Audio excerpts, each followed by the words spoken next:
ફરીથી જોર બતાવ્યો અને આગામી દિવસોમાં પણ ભારેથી અતિભારે વરસાદ ખાબકશે.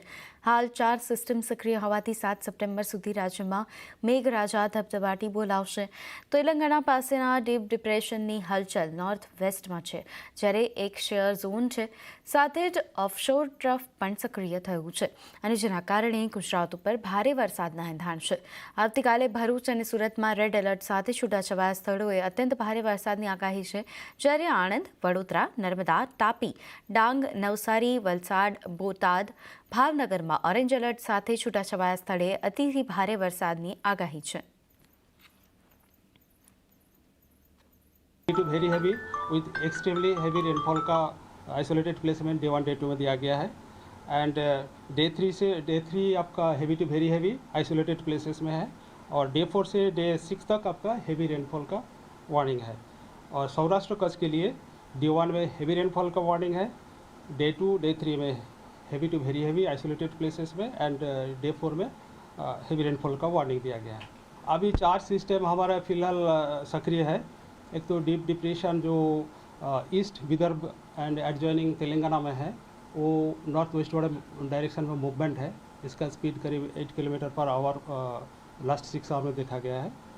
एक सीआर जोन परसिस्ट कर रहा है 20 डिग्री नॉर्थ में एंड ऑफशोर ट्रैप भी सक्रिय हो गया है south Gujarat region to north Kerala coast तक. और मानसून ट्रैप जो पोजीशन है जैसलमेर से लेकर Raisen then centre of the depression जो ईस्ट विदर्भ में है to east central Bay of Bengal, ये 4 सिस्टम के लिए अभी ये. હવે વાત કરીએ વરસાદના બીજા રાઉન્ડે પંચમહાલ જિલ્લામાં પણ જોર બતાવ્યો અને ફરી વરસાદ પડતા નદીઓ તોફાની બની. પંચમહાલ જિલ્લાના ઉપરવાસમાં એવો તો ધોધમાર વરસાદ ખાબક્યો કે ડેમ છલકાઈ ગયા. થોડા દિવસના વિરામ બાદ મેઘરાજા ફરી આક્રમક બન્યા અને પંચમહાલ જિલ્લાને પાણી કરી નાખ્યો.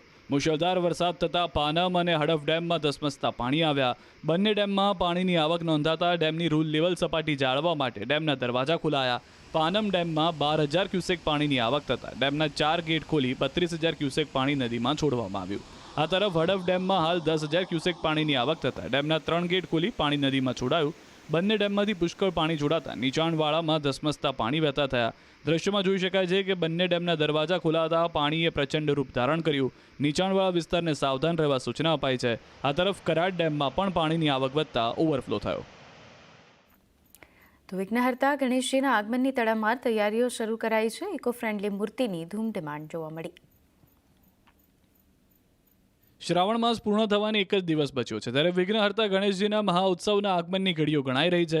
ગણેશ ઉત્સવને લઈને રાજ્યભરમાં તડામાર તૈયારીઓ ચાલી રહી છે. 10 દિવસ સુધી ગુજરાત પણ મહારાષ્ટ્રની માફક ગણેશમય બની જશે. એમાં પણ દક્ષિણ ગુજરાત તો જાણે મિની મુંબઈ હોય તે રીતે ઠેર ઠેર ગણેશજીની મૂર્તિની સ્થાપના થાય છે. ત્યારે આ વખતે સુરત, બારડોલી, નવસારી, વલસાડ સહિતના પંથકમાં ઇકો ફ્રેન્ડલી ગણેશજીની મૂર્તિની ધૂમ ડિમાન્ડ નીકળી પડી છે. બારડોલી પંથકમાં પણ ગણેશ પંડાલ માટે લોકોએ મૂર્તિ ખરીદવાનું શરૂ કરી દીધું છે. શહેરમાં 700થી વધુ ગણેશ મંડળો દ્વારા ગણેશ ઉત્સવ મનાવવામાં આવે છે. ત્યારે આ વર્ષે ભાવિકોમાં પર્યાવરણને લઈ જાગૃતિ જોવા મળી રહી છે. પહેલા પીઓપી મૂર્તિનું ઘણું વેચાણ થતું હતું, જ્યારે આ વર્ષે ભાવિકો માટેની ઇકો ફ્રેન્ડલી મૂર્તિ ખરીદાતી જોવા મળી છે. રાજ્ય બહારથી મૂર્તિના વેચાણ અર્થે આવેલા મૂર્તિકારો સૌથી વધુ ઇકો ફ્રેન્ડલી ગણેશજીની પ્રતિમા બનાવી છે. આ માટે પણ માટી વાપરવામાં આવે છે. તે કલકત્તાથી મંગાવવામાં આવે છે.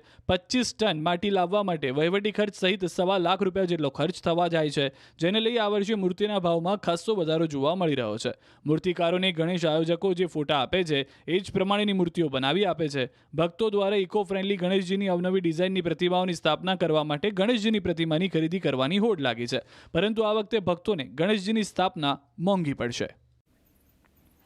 તો વાત કરીએ શ્રાવણ મહિનાના છેલ્લા સોમવારે સોમનાથમાં ભક્તોનો શ્રદ્ધા સાગર ઉમટ્યો. 35,000થી વધુ ભાવિકોએ દાતાના દર્શન કર્યા. પવિત્ર શ્રાવણ મહિનાના છેલ્લા સોમવાર અને સોમવતી અમાસના સંયોગે સોમનાથમાં ઉમટ્યું શ્રદ્ધાળુઓનું કડાપુર. શ્રાવણના અંતિમ દિવસે પ્રથમ જ્યોતિર્લિંગ સોમનાથ તીર્થમાં ભાવિકો મોટી સંખ્યામાં ઉમટી પડ્યા. વહેલી સવારે 4 વાગે મંદિરના દ્વાર ખુલતાની સાથે મોટા પ્રમાણમાં ભાવિ ભક્તો દર્શને આવી પહોંચ્યા. વહેલી સવારથી જ લાંબી કતારોમાં ભાવિકો દાદા સોમનાથના દર્શન માટે ઉમટી પડ્યા.